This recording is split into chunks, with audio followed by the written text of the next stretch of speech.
回来啦。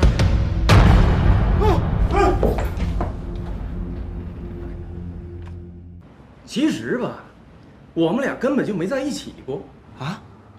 张大宇觉得白菲菲无依无靠的，挺可怜的，就想把她当妹妹一直照顾着。谁知道这姑娘以为他们俩谈恋爱了，一听说张大宇要结婚，受不了了，就闹失忆那一出。依我看，这张大宇也挺渣的。救命啊！救命！救命！救命！臭渣男！大梅姐，大梅姐，你松手，松手！哎，放开！哎呀，行，这咱们是个女孩，是个女孩，是个女孩啊！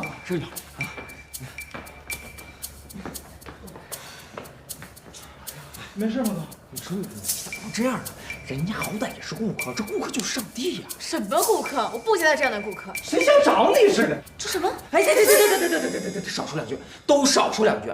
大宇啊，不是我说你的，你跟你前女友的故事啊，我还是知道一些的，对吧？这个还是你做的不够地道，你不能一个人把所有的好处都占了，得了便宜还卖乖啊！不，大哥，我真的一点便宜都没占白菲菲的，我就把她当成朋友，她呢非把我当成男朋友，之前也就无所谓了，是不是？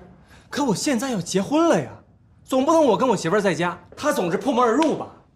大哥，你帮帮我，也算帮帮白菲菲，让她把我忘了吧。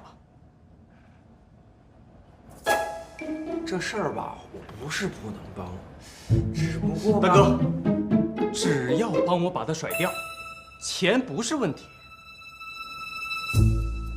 那好说了呀！来，祝我们合作愉快，合作愉快。这事儿我负责，你不是为了你，而是为了救那个可怜的姑娘。苏大米什么意思呀？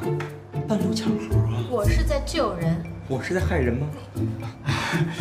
二位不要吵了，二位都是好心，我知道。咱们这样，谁要是把这事儿摆平了，报酬就归谁，好不好？成交。啊，拜托了。